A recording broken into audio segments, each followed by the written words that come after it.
For me, I take a point of view where personally I think that a lot of things are, over-teched, like over-engineered. Mm. And, I'm not saying that like technology doesn't have a place in society, and it very much does. Hmm. But But I it's just think, we haven't even evolved, right? Like almost like yeah, you're saying, it's like these kind of innate human functions and I connections that matter. yeah, well, I think people underestimate the value of people, and I think people underestimate like the effects that techifying something has. So some like books are really neat to look at are things like there's a book called Weapons of Math Destruction. Interesting. Um, yeah, and it's fantastic, and in sort of a similar vein, but more focused on women's issues is Invisible Women. And then there's another book called Race After Technology. These are sort of all three different books that look at the way that um, viewing societal problems through a lens of technology um, abstracts us away from tackling the actual problems because math has this tendency to make us think that we understand something.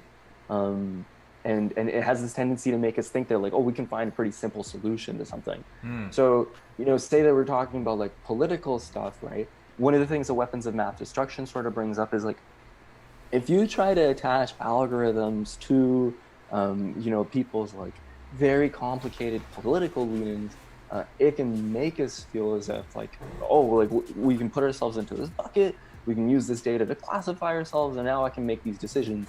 And we're not really looking at all the biases that are introduced into those models, right? We're not looking at, the fact that like data can be used to lie, or data is really easy to misunderstand if you Mm. just don't have Mm. that background. So weapons of mass destruction looks at this from a high level, kind of like uh, data being used for, whether it's on purpose or accidentally perpetuating inequality. I think, yeah, how big data increases inequality and threatens democracy. Um, Invisible Women looks at tech and data specifically as the world is sort of viewed through tech, which is explicitly a male lens historically, right? And whenever we're participating in technology, it can be important to look at it through the fact that technology isn't this thing that just exists in time, right? It's got a whole bunch of history baked into it. Mm. So Invisible Women looks at, what kind of male history is built in, and then Race After Technology looks at what kind of like racial history and racial bias is baked in to the technology that we use and what effects it has. Wow. I bring these things up just because like it is important to me to like in instead of like reaching immediately for like, oh, how can tech fix this? Tech is just a way to like enhance our abilities, right? And tech is just a way um, to sort of increase our throughput as people. Um, and it is important to look at like what it is that we're producing in the first place, right? If we live in a systemically oppressive society and we build technology, chances are that we're like infusing those thoughts into that tech, Mm. right?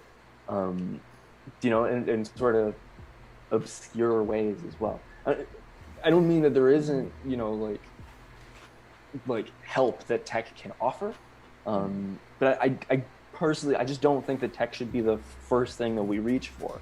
Right? On the other hand, like dialogue and conversation, like those are sort of bigger for me. Legislation for me is really big, right? Like how do we organize a group of people? Like I think that that's what legislation is for, right? And that's what regulation is for, right? And kind of trying to keep people within stuff that we've decided as a society makes sense, right? And sometimes that stuff doesn't make sense. Like the stuff that's written on paper doesn't make sense, and it's important to raise those conversations, right? Discuss that and include as many people and as diverse of a group of people in those conversations.